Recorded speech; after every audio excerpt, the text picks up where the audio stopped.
Good afternoon, everyone, and welcome. This is a great turnout for something that I anticipated would fill the room.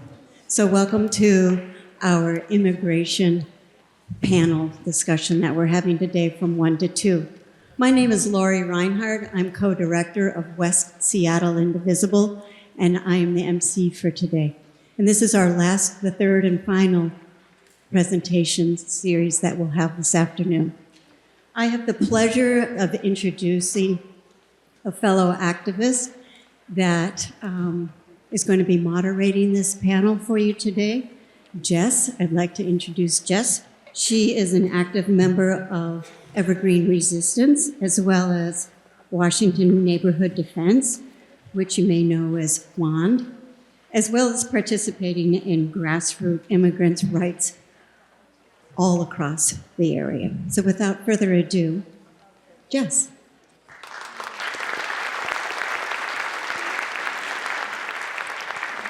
Thanks, Lori. It is an honor to be here with you all today in the great fight for immigrant rights and justice. I'm going to go ahead and introduce our panelists for today. First, we have Hwang. Henry is a directing attorney with Northwest Immigrant Rights Project, a nonprofit organization that promotes justice by defending and advancing the rights of immigrants through direct legal services, systemic advocacy, and community education. Henry has worked in defense of immigrants for nearly 2 decades and directs 4 units of Northwest Immigrant Rights Project: removal defense, asylum, citizenship and naturalization, and the Afghan Community Project. He lives in Seattle, South End, and outside of work is typically found chauffeuring his 2 teenage children to all things soccer. Welcome.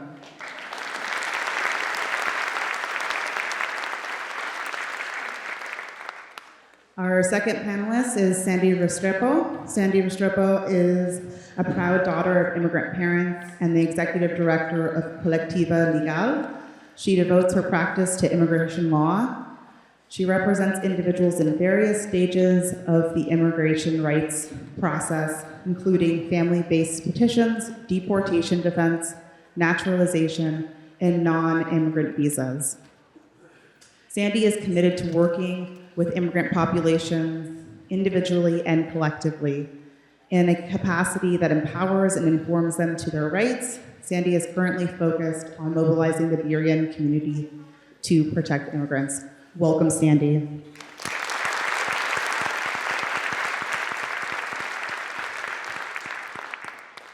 And finally, we have Palmira Figueroa. Palmira is an advocate and political and social justice strategist, a communications and fundraising expert, and a proud Mexican immigrant. She currently serves as the communications director at the National Day Laborers Organizing Network, or NDLON. She is also the founder of Che Consulting, and prior to that served as deputy district director for Congresswoman Pramila Jayapal for nearly 3 years.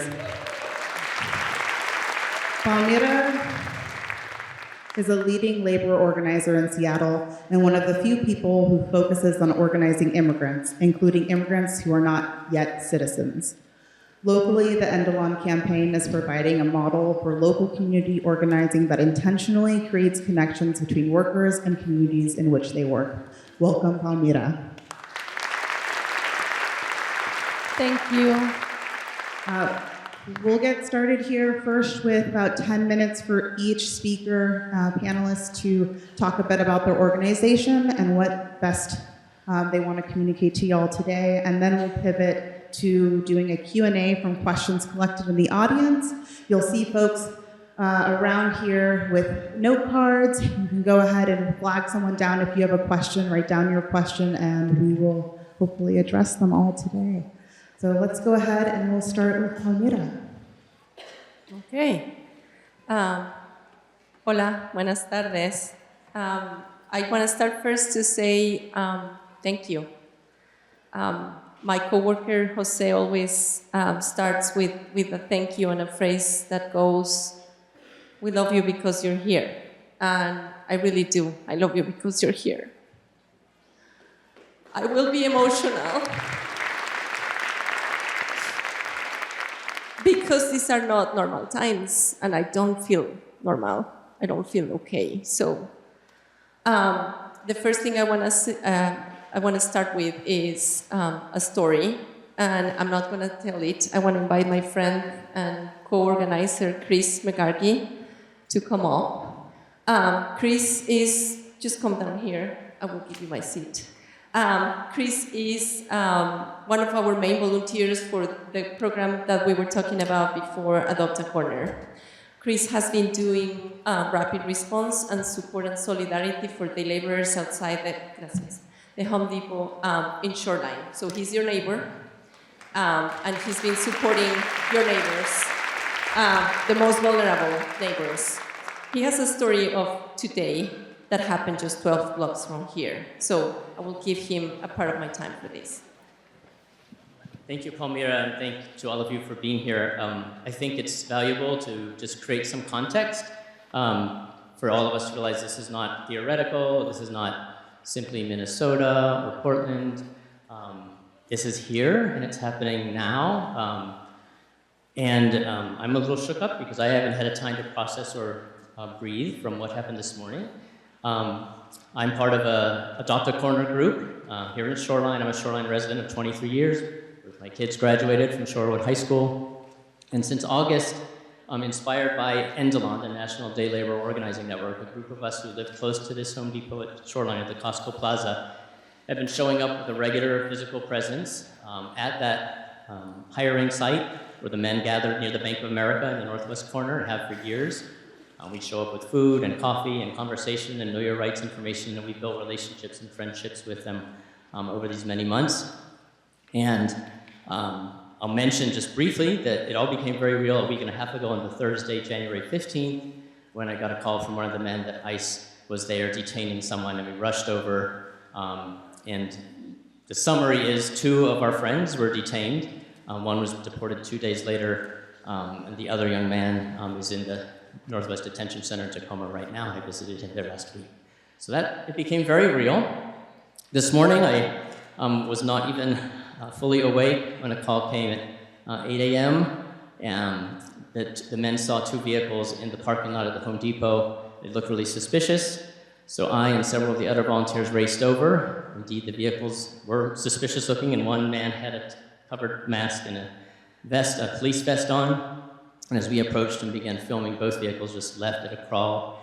And we were concerned, and then suddenly a report came from another volunteer that at 163rd and Aurora, this is getting to the point, sadly there's many points of what's happening.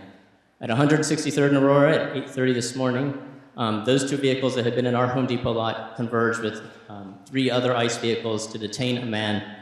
And they were still there when we got there, which is surprising. Usually it's smash and grab and they leave very quickly.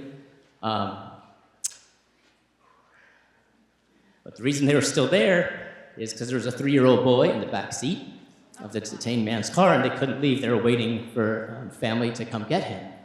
So we had a long time. We were there about half an hour with lots of time to film and be present, and many other volunteers gathered. But just to, again, humanize it. This man had just gone to Plaza Latina, our local Latino market. He had picked up some tamales and some sopa for his lunch to begin his work day, and his boy was in the back seat. He was taking his boy to daycare, and then he was going to be going to work. This gentleman who was detained was heading to work. He's a cook at a local restaurant. In fact, he's the only cook. So that restaurant, it's a local immigrant-owned restaurant, is now without a cook. So another family losing income, having impact. This little boy was sitting in the back seat, alone this whole time with agents, armed agents, surrounding him as they waited, as we all waited for the family to arrive. And finally, the family did arrive, and we've done follow-up. He's back with family. We moved his vehicle, the man's vehicle. The little boy's lunch was sitting in the front seat. I drove the vehicle to safekeeping. The little boy's sliced apples on the front seat for his little package of milks for his daycare journey. And so it's really human. People are being ripped out of their lives. And so that just happened a few hours ago, right here at 163rd and Aurora. So please be attentive to what these amazing leaders are going to share, and listen for ways that you can get involved. There's all sorts of ways, from small to grand, and you can visit the National Day Labor Organizing Network table afterwards to learn how you can get involved in adopting a corner near you. And please keep this family in your thoughts, hearts, prayers, and yeah, just thanks. It's real. It's happening.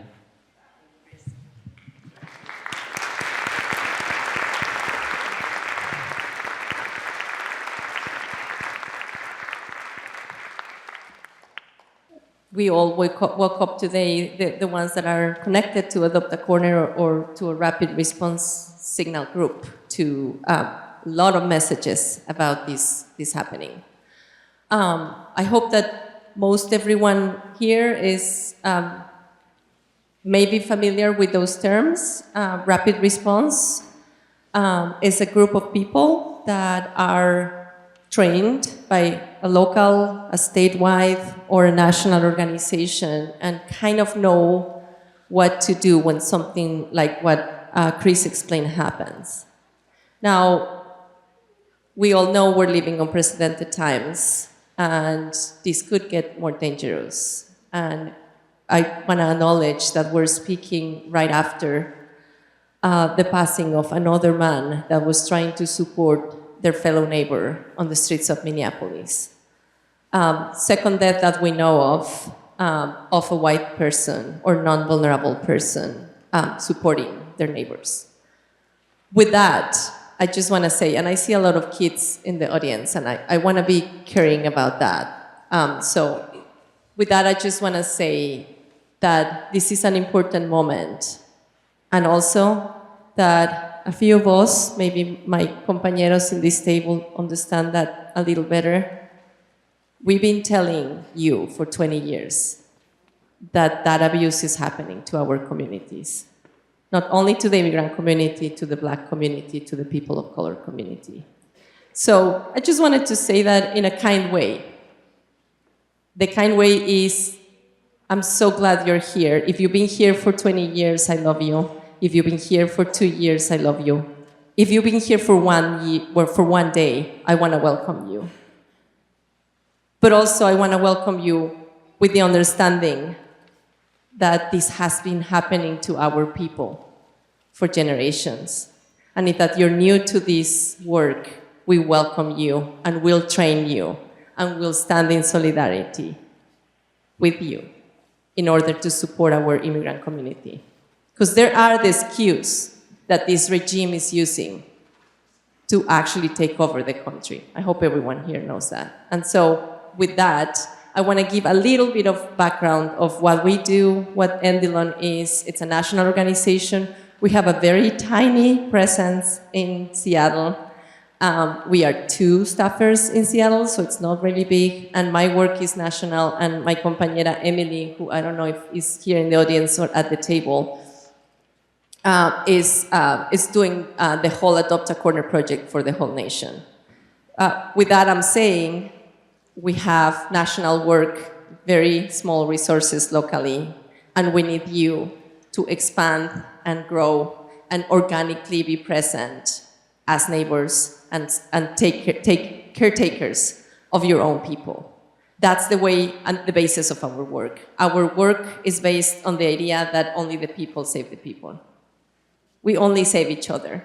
So we put together ideas and programs as organizers, and then what we want is for everyone to take them, make them bigger, and actually localize them. One of the lessons we've been learning from Minnesota, Minneapolis especially, is we need to be hyper-local. So I'm very excited that a lot of people from the north side of the city, Seattle, have 1 more minute, are here because you get to organize together. I'm going to speak really fast about Adopt a Corner and a new initiative that we're doing that we're calling for now Adopt a School. Adopt a Corner, as Chris was saying, is a group of neighbors that get together near their labor corner or Home Depot. The reason for that is that those have been the target for the administration or the regime, because those are the most vulnerable people that bring only their labor. They bring the labor to this country, trying to get a better life for their families. Those are the target. They're getting them from construction sites. They're getting them from outside or inside Home Depots, from Lowe's, from the parking lots.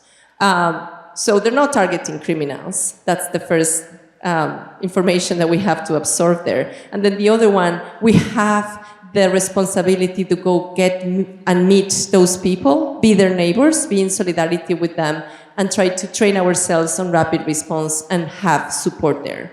I can talk through the whole panel a little bit more about that. That's one idea. We're also starting an Adopt a School program locally. It's going to start in Tukwila. We have some teachers and administrators working with us, and we want to nationalize that too, because we know a lot of schools are already getting together and organizing, and we're putting together some toolkits, some ideas, some guidelines for people to get together, get to know their neighbors, and support them and protect them. That is the basis of our work.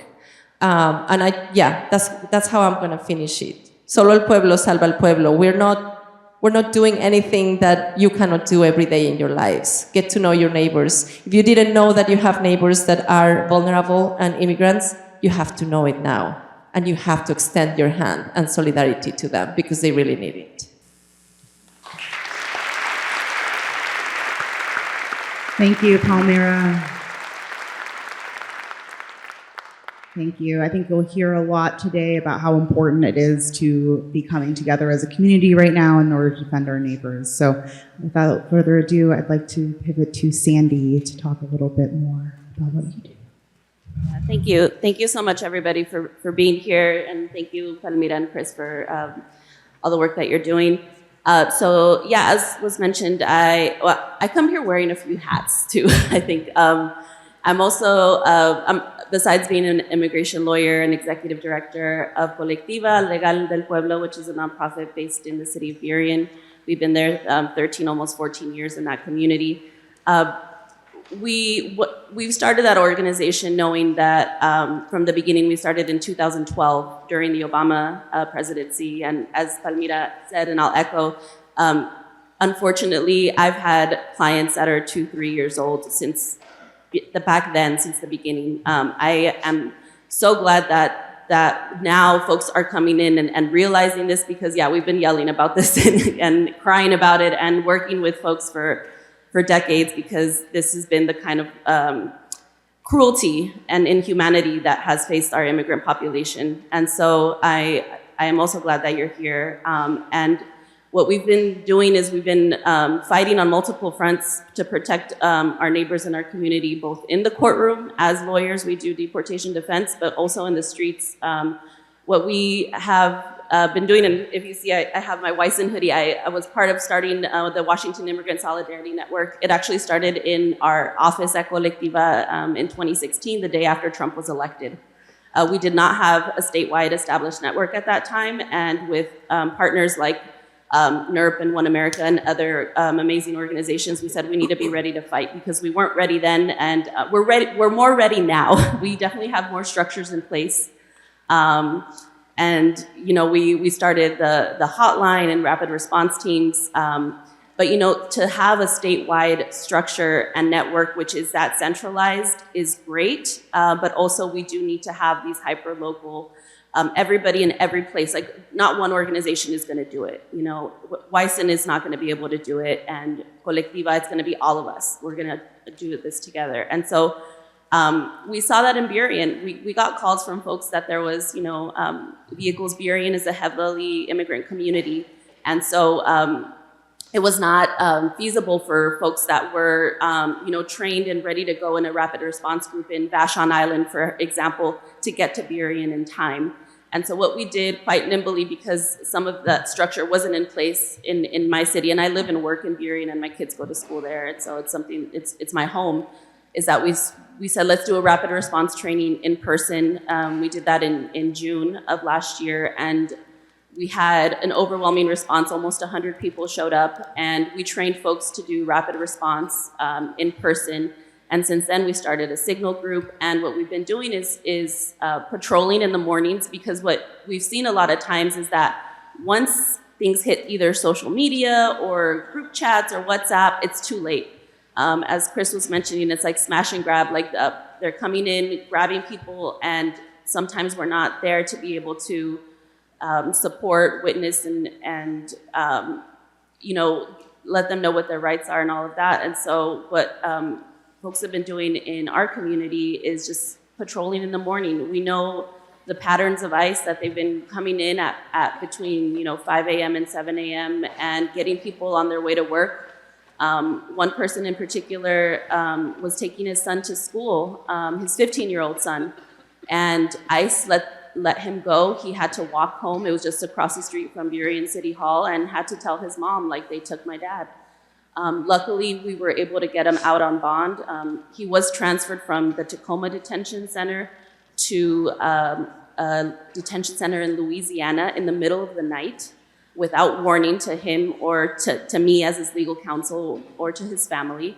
But we were able to have a bond hearing for him virtually over the phone, and we were able to get him released, and he's back home with his family now. Yeah, thanks. There was absolutely no reason for ICE to pick him up in the first place. He was here on a tourist visa. He overstayed. He had been working here for 10 years and absolutely no criminal record either. And they just picked him up. They cross-referenced his license plate from the databases that they're able to get all the information, cross-checked it with the database of the visas, and we're able to see, oh yeah, this guy, we let him in on a visa and he never left, so you're coming with us. Luckily, we know we're helping him now, and also helping with mental health and other services. Part of what our group in Burien is doing is, besides the morning patrols, we're also trying to look at things in a holistic way. So when ICE takes someone, it has a ripple effect. So we were able to fundraise money to help them pay for rent, some utility bills, get food delivered to them, and also mental health, because the 15-year-old boy is not sleeping, he's not eating. Even though dad is back at home, there's still that fear of, like, are they gonna come get me? Are they gonna come get my mom? What's gonna happen? We're not safe. They don't have that feeling of mental stability. So to be living in utter panic and terror and anxiety every single day is just not healthy. And so we've been able to connect them also with some mental health support to be able to try to get to a functional level. I would say that that's one of the biggest things, is the psychological warfare aspect of what's going on right now is just mind-boggling. And for me, I was born here. I'm a US citizen and I'm fearful, and I know a lot of us too that have those privileges can feel very, very afraid at times, but we have to work beyond our fear and do it anyway and be brave, because our communities are depending on us to be brave. And so if anything, it's hard to be brave when we're seeing people shot execution style in the street. I understand that, but they're gonna keep doing that if we don't stand up and fight back. And so we have to do that. This is the time to do it. And I'm so glad that you're here to be able to connect. If you don't see a local group in your area, start one. I think right now is not the time to wait, like, who's gonna lead me, who's gonna do this? Like, we have to do it. And so I think it's good to not reinvent the wheel, but also if you're here, get connected. There are a lot of people that exist that are doing this work, but also if there's nobody doing that work in your block, then start it up. And so I think that that would be one of the biggest takeaways, because we're not gonna win this battle just on one front. It's not gonna be something that's just gonna be won in the courtroom or in Congress or, just one foul swoop. I think that this is a battle that's won on many fronts with a lot of different strategies and a lot of different tactics. And so being on the street is one of them. Assessing your level of risk as well. Like, if you cannot be out in the street, there's ways that you can help patrol, or to be working dispatch for a lot of these groups, or deliver groceries. There's so many different ways that folks can plug in. It's not just being on the street as well, though that is very important. We do need a lot of people doing that, but we need people on all different fronts. So it's taking the skills that you have, assessing what risk level that you're able to engage in, and plugging in where necessary.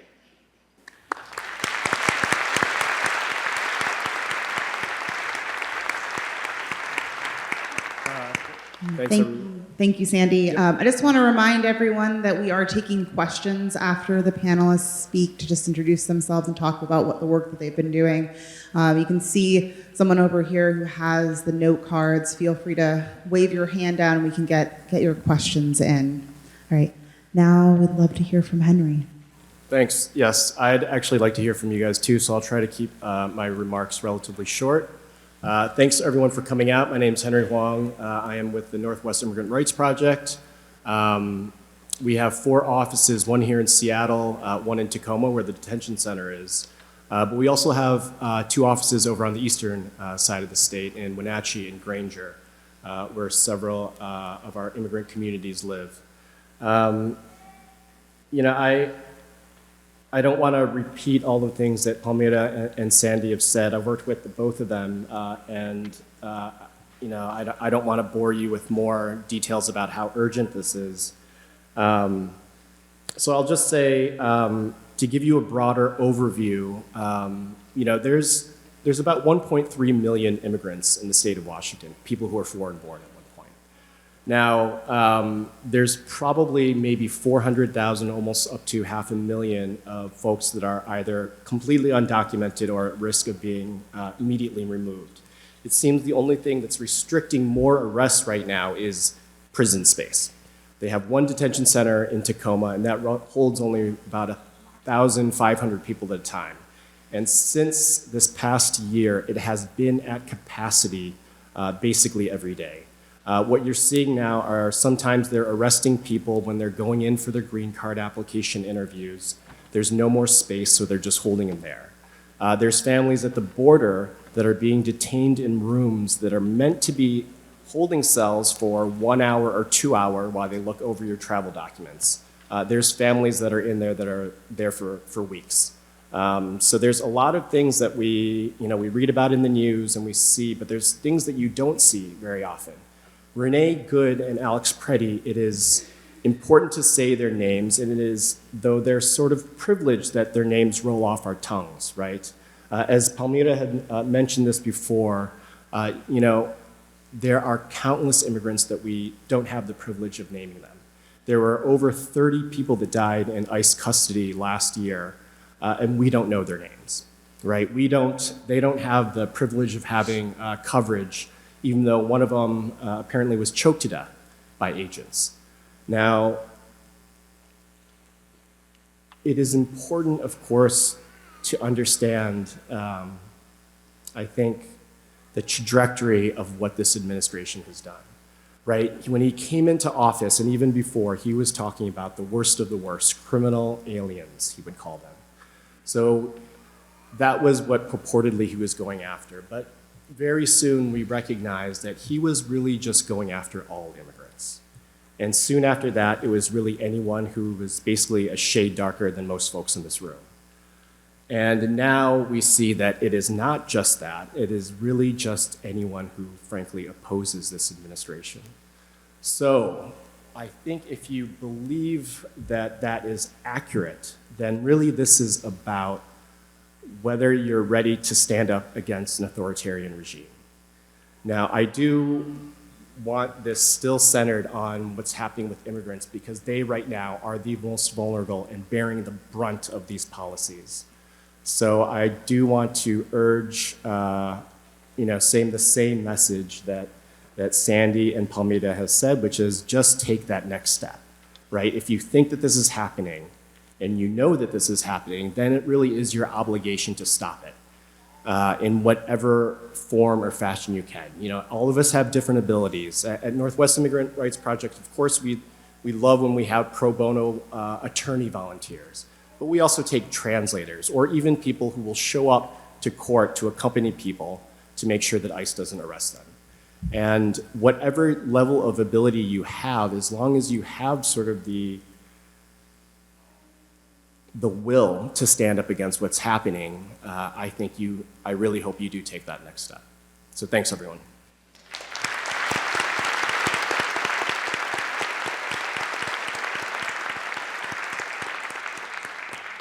Thank you, Henry, and thank you, Palmira and Sandy, for also speaking. We've had a number of questions come in, which is great, and I'm going to get those started, giving each of you an opportunity to respond, and you're willing to pass. If you want to pass, you can also just pass. Many of our questions coming in are with regards to rapid response and forming teams in our local communities and neighborhoods. And so to start is, When you don't know your neighbors, how do you approach them not knowing their politics and beliefs?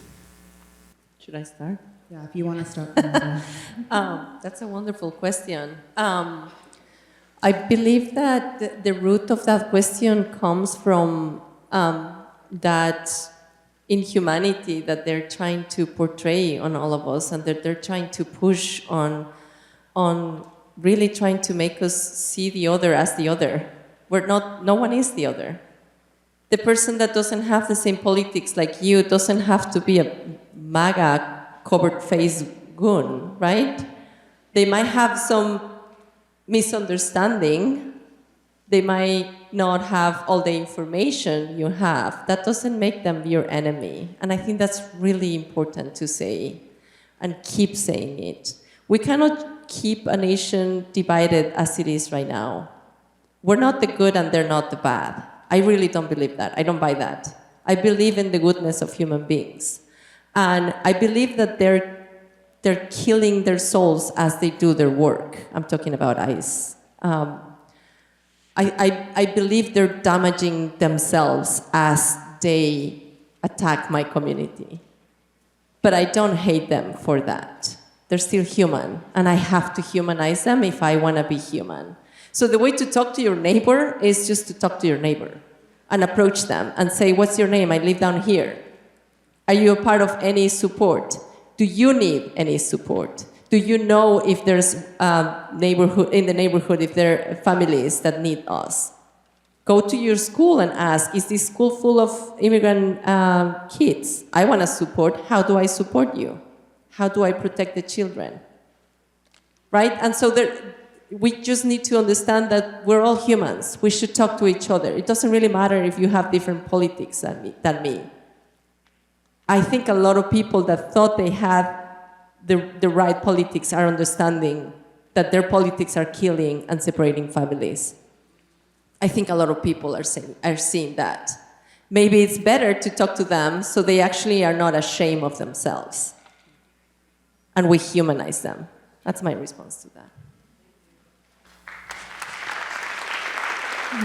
Thank you. Sandy or Henry, do you have anything to add? Okay. No, other than that's like the most Seattle question I've ever heard. Yeah. How do I talk to my neighbors? True that. Right. True that. Actually, no. Seattle freeze. All right. Another kind of follow-up on rapid response.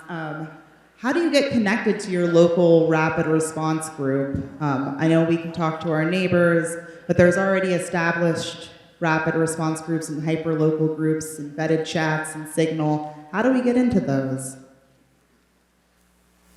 Yeah, I was going to say, I think the first step I would say is getting some training too, because I think part of the process of that comes before the vetting, at least through the WISN rapid response networks, are through taking trainings. And so WISN is holding monthly trainings. Their next one is February 6th, which is coming up very soon, in about a week and a half.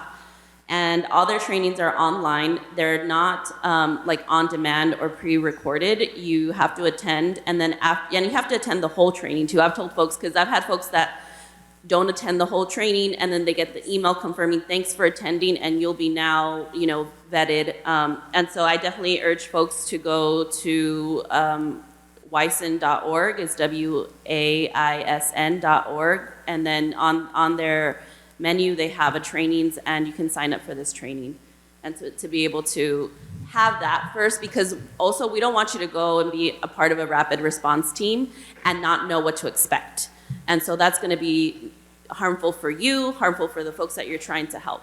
And so from there, there's ways that you can get connected and then plugged in after you do the training, and then after you're vetted through the WISN network to be plugged in. Now, I will say that I know that there's been a huge surge of folks taking these trainings, and my understanding is that there's in WISN currently right now, there may be a lot of a bit of a wait time between taking the training and getting placed into a group. So what I have seen happening is people are starting their unvetted groups to just be able to kind of be in like a holding pattern so that like I'm not doing anything until I get placed in the bedded group. And so what I would do is after you take the training, you can reach out to folks at Wyson, and then also if there's any, a lot of these signal groups out there will have their own vetting process too, if they're like an autonomous group. I believe that through either Indivisible and other local organizations, Washington for All is another one, that there are signal groups that anyone can join, and then from there they'll transfer you over to like a vetted group. But yeah, I will say, you know, you just have to also be patient with the process and just ask as many folks as you can to be able to see, you know, so you don't have to start a new group if there's already one in your neighborhood. I have a few questions with regards to schools that I'm going to try to roll up into a sort of multi-parted question. So the first is, what can we do to help in schools, particularly with response to rapid response and doing safety patrols and also getting connected with those? If one of y'all want to take that question. You want to say something? There's a group of parents already statewide that are organizing. I'm not 100% sure how to get into their chat or signal, but I know they have a meeting tonight. I'm gonna ask some more details. I know there's a meeting tonight about organizing for protection of schools. And as I said before, we are starting Adopt a School program that is a little bit more structured, but not super structured, where teachers are working on a toolkit to actually guide the steps of how to support your school if there's not a group already working on it. I know there's a lot of schools that are already doing patrolling during when they get the check-in and the check-out for the kids and all of that. So yeah, that's my response. There's not 100% anything that is go here and you're gonna be plugged in. There's a lot of like finding ways, because as I started talking, this is not normal times, and we're all every day doing things that come up as this could be helpful, and it's the work of all of us to make it happen. Yeah, I think I'll just add that I think things that you can do right now is first speak to your principal. SPS, I have two children in Seattle Public Schools, and they have actually fairly robust protocols for when ICE comes to school grounds. But it's worth talking to your principal, your own specific principal or the head of the school, to make sure they know those protocols and that staff know it as well. Because those are only as good as they are trained out to staff and ready, being able to respond to these things.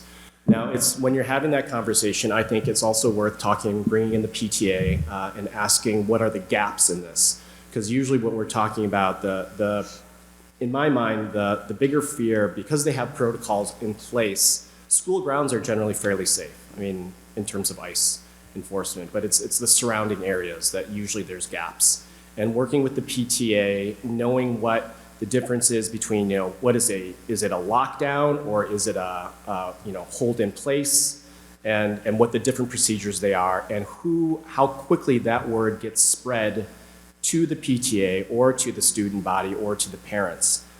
Because sometimes there's a lag in that notification process, and you don't want that happening. So right now is the time to prepare for that by talking to the school leaders, and if they say, for some reason, that they don't know what the policy is, then you should be escalating that up to the superintendent.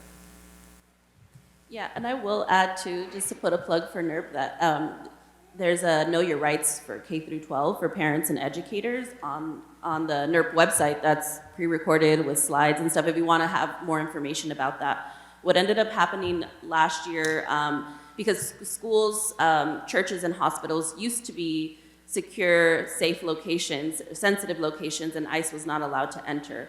But Trump rescinded that policy first day in office, and so those locations can be subject to ICE coming in if they had a warrant. But as Henry mentioned, there are protocols in place. I'm in the Highline School District just south of here, and there are those protocols, but I realized in my school when I talked to my principal, they did not have a plan for the neighborhood. So it's like, okay, let's talk about that. Let's on our next PTA meeting. And so there's definitely, those conversations are good to have because all the districts usually will have their in-district if ICE comes knocking to the door, but around the neighborhoods, I think is where a lot of those gaps are. So I would, make sure that you're trained up to know what you can do, what you can't do, and then also just communicating to school officials, yeah. Thank you. So increasingly, ICE is blatantly ignoring laws, violating constitutional rights. How important is it to still teach know your rights when they're being violated? They aren't being followed. That's for the lawyers. I'm happy to do that because I've provided a lot of these Know Your Rights trainings, right? When you're talking about Fourth Amendment protections, Fifth Amendment protections, or even First Amendment freedoms for those bystanders who are recording things. And I think it's more important than ever. But one thing I do whenever I provide one of these trainings is I always give a story at the end. I talk about an ICE raid that happened in a supermarket, and I describe what happened, which was basically ICE broke every rule there was imaginable, even though they had clearly demarcated this was a private space and that ICE could not go there, and they asked for a proper judicial warrant, and they took all the steps. ICE threw people down, arrested them unlawfully. And I say that not to scare people off, but just to show what you should be prepared to confront. Your First Amendment right includes the ability to record law enforcement activity on public grounds. It is important because we need to hold our law enforcement, our public officials accountable for their actions. And if we don't do that, we know that they will continue to push the boundaries or blatantly step right over our Constitution. So in order to protect against that, it's more important than ever for people to be recording these things in a safe manner. I always tell people to follow the, you have to think about not just your own safety, obviously, as we think about what's happened in the news, but the safety of that person who's subject to that arrest. Are you escalating that situation? Are you making that person more unsafe by recording? If you think that maybe you will be doing something that's unsafe, then just write it down. And Sandy knows this. Contemporaneous notes are also excellent evidence that a court will accept when we're trying to show that an unlawful arrest was happening. And as we get more of these recordings, more of this evidence of unlawful and blatantly just horrific conduct by ICE, we can hopefully change, hold them account for their actions and change their actions moving forward. We have to remember that this is just year one right now, right? And so imagine what we're going to be talking about at the end of year two if we don't start to hold them accountable for their actions. Yeah, and I will say they're absolutely going to violate our rights because they have been, and that's part of what they do. But as Henry said, we've seen it already in other states, in California and in Chicago and in New York, that when we have this evidence of documented abuses and violations of rights, we're able to then take that into court or able to get some kind of support for folks too. And so if we don't have that kind of evidence, it's harder for then a judge to rule and say, okay, well, they can't be doing this. And so we're still holding on to the court system and the Constitution as much as we can, but having folks there to bear witness and to record it is a very, very important piece because, like I said, we absolutely know that those rights are going to be violated, and that's why we keep doing the Know Your Rights and we keep on handing out those cards, because the more that people know these things, that the more that they can exert their rights and then document the violation of those rights. There's a Know Your Rights training from YSIN too on February 11th. So go to that website. Okay, we have a question from someone in the medical field. As a nurse, is there anything additional we can do to meet the medical needs of vulnerable populations during this time that are scared to go to their appointments? I know that when you call the Wyson hotline, I think that's probably the best way you can request accompaniment and they can route. So if someone is afraid to go to their appointment or to urgent care or anything like that, and I know a lot of people are afraid to do that right now, there are a lot of people that have been trained in accompaniment to accompany folks to appointments, and all the range of appointments, whether it's a fingerprinting appointment at immigration or to go to the Department of Licensing because of the shared of data with Department of Licensing and ICE. Some folks are afraid to go to renew their driver's license. So there are people from the community that have been trained to accompany folks to a wide range of appointments, including doctor's appointments. A really good thing that is within the schools and the hospitals is the privacy protections that students have and that patients have as well. So if ICE just walks in and tells a nurse, hey, just can you tell me everybody here that's undocumented, or can I go knock on every door and just check? They're gonna turn those folks away. So unless they have like a warrant or they have, they're in pursuit of somebody or something like that and there's exigent circumstances, they're not gonna be able to just walk on in and do what they can. They have and they tried, but there's folks that within the medical field and rapid responders that have stopped ICE in hospitals from taking people away too. They're not successful every time, but there's definitely people that are doing that. I think it's called SafeNet. There's two basically networks of sort of volunteer healthcare professionals that are able to do, if you're able to do a medical evaluation or a psychological evaluation, that can be very helpful in a lot of the humanitarian-based work we do, whether it's an asylum case or whether someone's a survivor of torture or maybe sexual abuse. To the extent that we can document that, that is very helpful for certain cases. So there are volunteer groups, one that is organized by the International Rescue Committee, and the other which is organized by Refugees Northwest through Lutheran Services. One other opportunity that comes to mind is, I think it's the City of Seattle and King County each year offer I think it's a 2-day clinic that's free for everyone. They don't ask for any documentation whatsoever.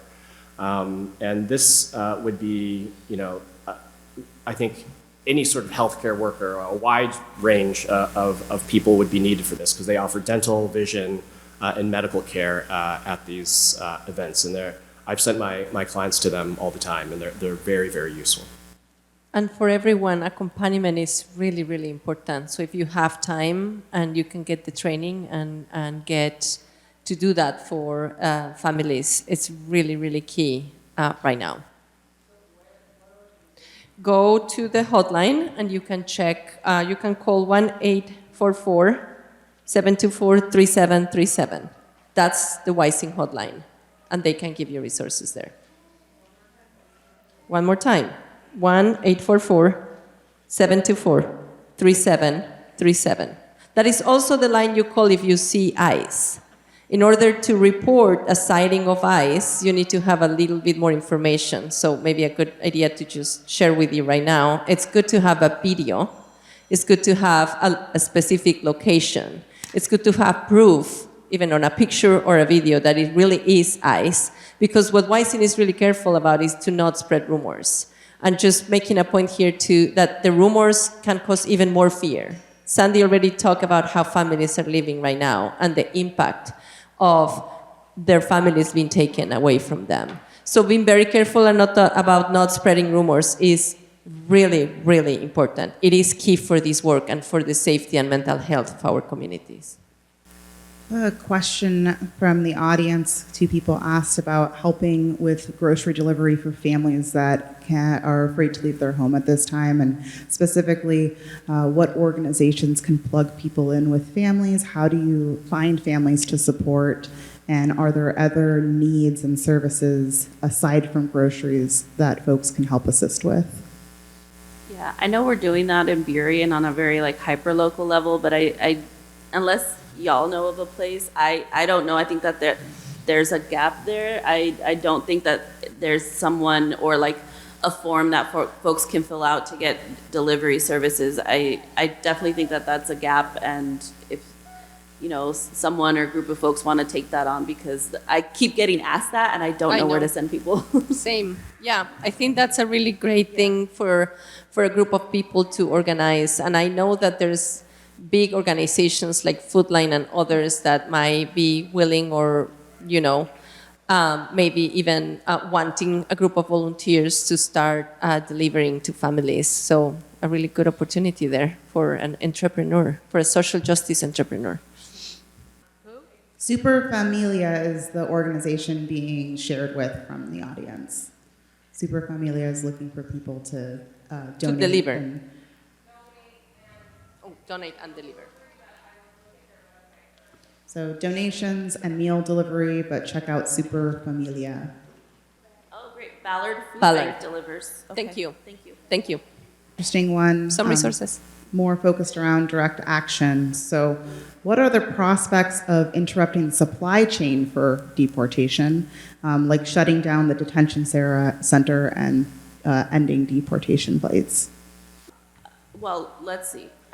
There's different ways to answer that. I would say that I think that is a great plan that is also should be talked about in a regional way, because what I believe is that this federal system is, if we shut down the flights and the detention center, that system is going to recalibrate and move to Idaho or to Alaska or someplace else. I feel like that we definitely need to shut it all down.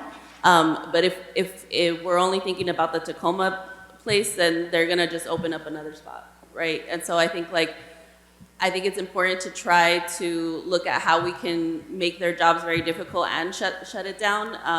But what I worry about is how this big deportation industrial complex would just recalibrate and pop up somewhere else. And I know that they're looking at, I saw some news article about contract happening in Seattle potentially. So I definitely think we need to tell our Seattle mayor and elected officials that we don't want another detention center, because they already still use the federal center in SeaTac facility to house immigrants in there, and they potentially could do that. So I just think we need to be sure that we don't want more detention, but we have the detention center at capacity, and then they're flying out people to Louisiana and Texas because this detention center is full too.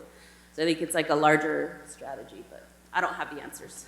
So I think from that, just the message also is plug in local politics, right? Make sure that you're reading and following your elected officials and what they're doing and what decisions are making, and what organizations like YSIN, Colectiva, and others that are hyper-local are actually bringing up ideas for the legislature. We're in session right now, so go read which of those legislation and all of the work that these organizations are doing you can support. That's another way to support, really important. Yeah, I agree with that. I think, if you think about what happened with HR 1 last year, the passage of that, it essentially gave about $190 million to the Department of Homeland Security. The largest portion of that is to enforcement, detainment, and deportation of immigrants. So that amount of money is not going to be stopped unless it's done by the legislature politically, basically. There are certain things that we can try to do legally. We had the lawsuit against the detention center, and unfortunately, because we had legislation here in Washington, and unfortunately California had some as well, and it basically lost. There's ways that you can try to contract around, placement of detention centers, but like Sandy says, it just displaces it and creates someone else's problem. Really the heart of it, I think, is there is just right now so much money that Department of Homeland Security has ready at its disposal that it will just take really concerted political movement to have any chance against it. I think a parallel to this is what the Dreamers did.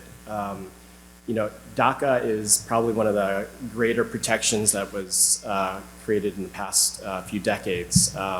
But it didn't happen by, I don't think, lawyers or even the politicians. It was by the Dreamers themselves that kept interrupting Obama's speeches. He initially, he of course was the deporter-in-chief until the Orange Idiot came around, but he deported more people and would silence these people that would come to his, his rallies and they would just protest and they would interrupt them and he would get very upset with them, but they just did not stop. They just kept doing it over and over again. And then there was eventually a groundswell of support for our community members. And eventually that, led to the passage of the deferred action for certain childhood arrivals.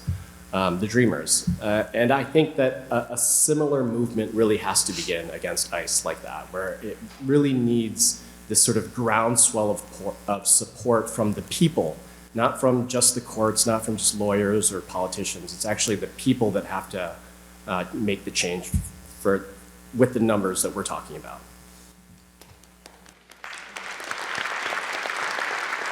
And I think that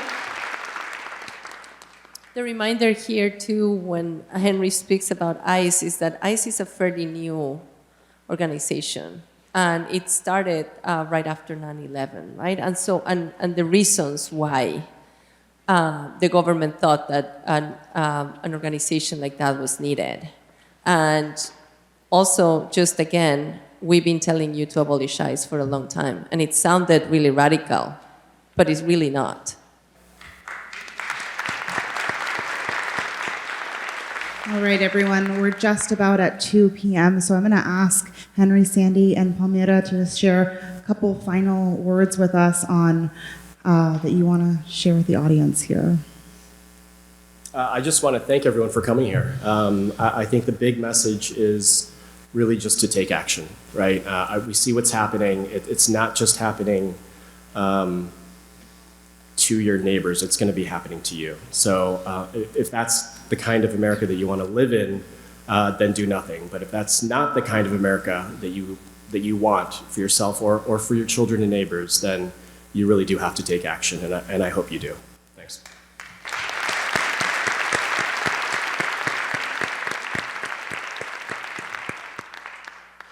Yeah, I agree. And then also I would just say, just keep staying engaged. The connections that you're making today, the people that you're talking to, just stay engaged as much as you can, because we're going to do this together. And yeah, if you can, support organizations like YSN and like Colectiva Legal del Pueblo, we're, fighting the good fight every day, and we need you and we need your support. So definitely just, you can follow us on social media, sign up for our listservs, and sign up for the trainings that we offer. Thank you.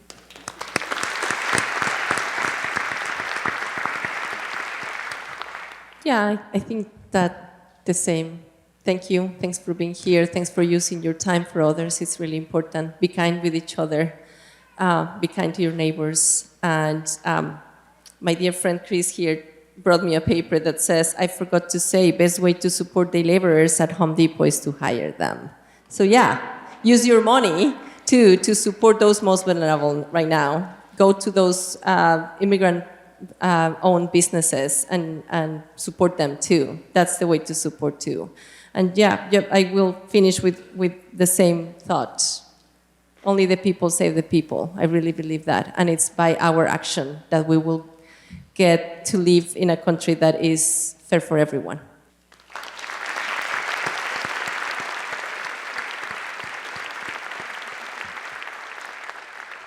Well, thank you all for being here, and thank you all for being engaged with us in this conversation.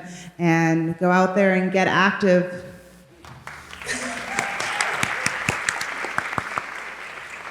And that concludes our presentation series for this afternoon. I want to thank everybody for coming out to Activists Assemble. What an incredible day. I'd like to thank all the organizers, North Seattle Progressives, for putting this together, all of the partner groups that helped put it on as well, and especially to all the panelists that were here today. We heard from people that were talking about healthcare, housing, and immigrant and justice. Go do good work and get in good trouble. Thank you.